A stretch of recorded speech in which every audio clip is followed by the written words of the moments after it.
आसीछि दशहरा धरावतरण करिसंती मां विभिन्न पीठरे चली पूजार्चना। बलांगीर जिले में मां 7टी स्वरूप 7टी शक्तिपीठ रही बेले दशहरा अवसर में सेठारे स्वतंत्र भाव में षोडश उपचार कराए। बलांगीर जिले में 7टी शक्तिपीठ मध्य पैंतला ब्लॉक अंतर्गत साउंतपुर गाँव साउंतेश्वरी पीठ अन्यतम। बलांगीर सदर महकुमा ठारू मात्र 10 किलोमीटर दूर में अवस्थित यह एक शताब्दी काल पुराना प्रत्यक्ष शक्तिपीठ भाव में परिचित।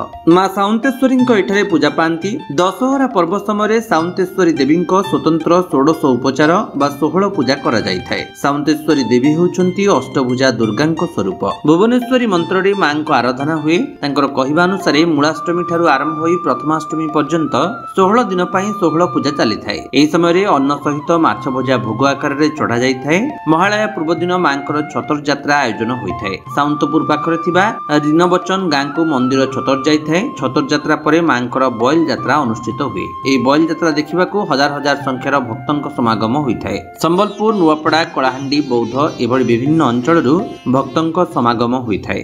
पूरा परिचय टिके देबे सर आपन। सुशील कुमार थानापति साउंतपुर डिस्ट्रिक्ट बलांगीर। मां साउंतेश्वरी मंदिर रे वर्तमान दशहरा अवसर में षोडश उपचार चलछि। स्वतंत्र भाव में पूजार्चना करा जाय। काना रही विधि केनता हिसाब से पूजार्चना करा जाय से संपर्क संपूर्ण सूचना देबे। देखुन आज्ञा 16 दिन धरी मां को 16 पूजा चले।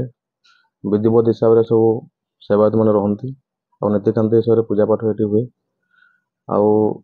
जो आम रही निश्चय यात्रा गोटे रही एठू माँ जाती सहित सब भक्त जाती टोटाल सब सेवायत जाती आठी विधिवत हिसाब से मां पूजा हुए। निर्वचन ग्राम से भी मां गोटे पीठ अच्छी से हिसाब से विधिवत पूजा पाठ चले। साउंतेश्वरी केते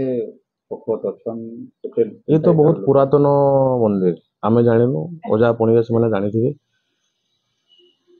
केते लोकंकर विश्वास रहुचे मां देखो आज्ञा लोकंकर विश्वास जारी रही और माँ भी लोकंकर कथा शुणुंट कम भी चली। पूरा परिचय टिके देबे सर आपन। मोर ना होजे रामगोपाल भोई। मुई हो जाई सातपुर बासिंदा। साउथपुर रे मां साउंतेश्वरी 16 पूजा अवसर में दशहरा अवसर में केनता के नीति गांधी करा जाय। पूजार्चना केनता हिसाब से चलछि। मूलाष्टमी रो हमर प्रथमाष्टमी होजे हमर 16 दिनात्मक हमर इठाने पूजा है। 16 उपचार दे इठाने भी पूजा है। पहला हमर मूलाष्टमी रो पहला 8 दिन इटा स्वतंत्र हिसाब अलगा पूजा है और से नेक्स्ट 8 दिन ता स्वतंत्र हिसाब अलगा पूजा है। मांकर प्रतिमा जेन देखुछन आपन इटा होजन अष्टभुजा दुर्गा प्रतिमा आरु इठाने भुवनेश्वरी मंत्र रे पूजा पाइसन। इटा गोटे तंत्र पीठ साधना पीठ गोटे इटा काना भोग रहिছে मांकर ई समय मांकर भोग बेले प्रथम 8 दिन जेन होजे हमर पहला 8 दिन ई पहला 8 दिन रे अन्न संगे हमर इठाने अन्न डालमा खीरी इटा तो नि होय खाली हमर अन्न डालमा हेबा अन्न डालमा संगे माछ हेबा भोग लागसी।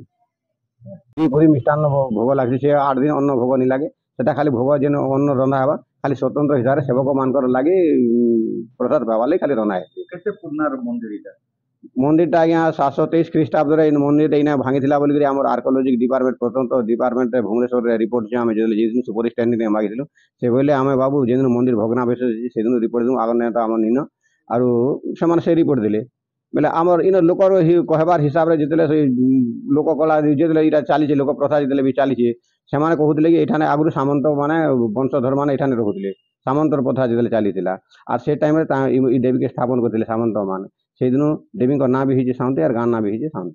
बलांगीर अंजु पृष्टि रिपोर्ट विश्व विजय न्यूज ओडिशा।